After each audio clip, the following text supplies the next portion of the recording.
Hey there guys, I'm Morgan Radford and it's time to get healthy.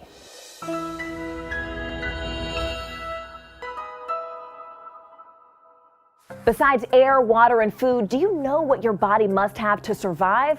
That's sleep. If you don't get a good night's rest, all kinds of bad things can happen, and you can have trouble in class. You can be hungry all the time. You can even break out in pimples. No thanks. And if you go a really long time without sleep, well, let's just say you don't want to do that. My name is Barry Kosofsky. If you go without sleep, you die. And in fact, you die from lack of sleep faster than you would from lack of food. All right, that was enough to convince me. In fact, sleep is so important. There are doctors dedicated to helping you get more of it. My name is Aviva Villar. You lose your patience. You lose your patience with your friends. You lose your patience with your teacher.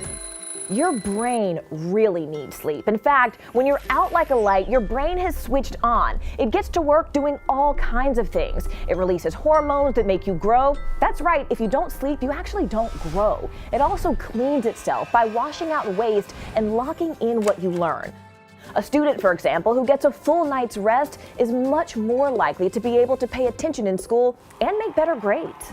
So this is the top part of the brain that's doing all the thinking and the memory, and the key event that occurs during sleep is memory consolidation, locking in the important things that happen during your day.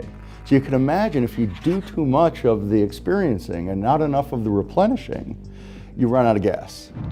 So how much sleep do you actually need? Doctors say it depends on the person, but as a general rule, middle and high school students need about 8 to 10 hours per night. But studies say many kids are really only getting about 7 hours, and that's simply not enough. So what can you do to make sure you are getting enough sleep? We do have some tips. First, you can turn off those screens. The lights on your phone or on your computer, they tell your brain it's actually time to wake up. So make sure that all of your devices are tucked out of sight at least an hour before you put your head on that pillow.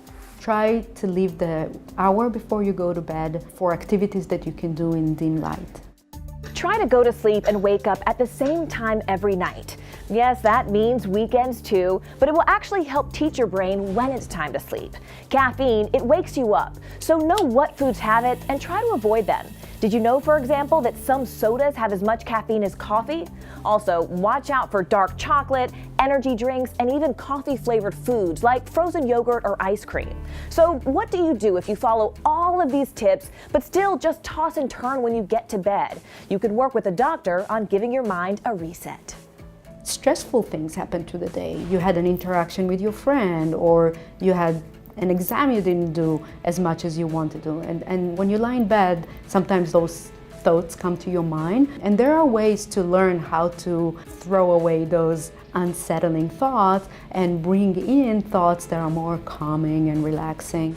Paying attention to your sleep will help you be the champion that you already are. In fact, your whole body will be happy that you did.